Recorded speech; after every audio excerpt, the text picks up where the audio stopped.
भैया भैया, जो मैं ये सुन रहा हूँ क्या सच है कि कैकई के कहने पर महाराज ने आपसे राज छीन लिया?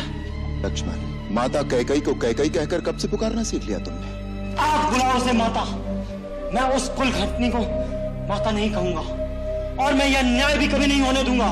भैया, मेरा यह धनुष केवल शोभा की वस्तु नहीं है, मैं इस धनुष से महाराज की चतुर्गणी सेना का अकेला सामना कर सकता हूँ। लक्ष्मण, महाराज ने क्या समझा? राम बड़ा विनयशील है, वो चुपचाप सब कुछ सहन कर लेगा। उन्हें नहीं मालूम कि राम के नाम पर मर मिटने वाले लोग चुप नहीं रहेंगे, सारी जनता विरोध कर देगी और फिर जनता की भी क्या आवश्यकता है? उनका ये दास लक्ष्मण अकेला ही महाराज और उनकी पूरी सेना के लिए पर्याप्त है। और भरत भी आ गया तो उसे भी छठी का दूध याद दिला दूंगा। चुप रहो लक्ष्मण, अनर्गल बातें मत करो। आप बीच में मत पड़ो भैया।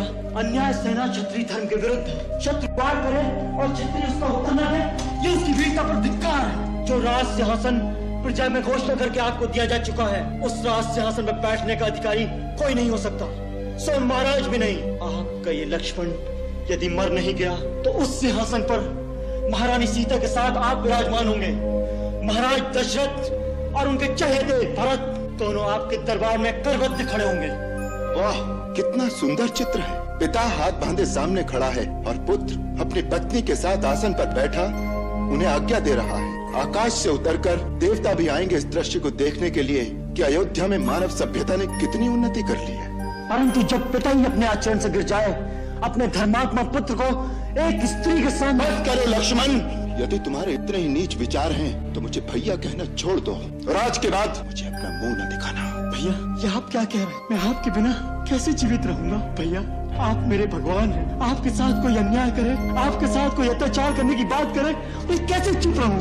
ये तुमसे किसने कह दिया कि मुझ पर कोई अन्याय हो रहा है या मुझ पर कोई अत्याचार हो रहा है? ये बातें जो तुमने कही, अत्याचार तो ये है जो तुम अपने बड़े भाई पर कर रहे हो और अपने पिता पर कर रहे हो।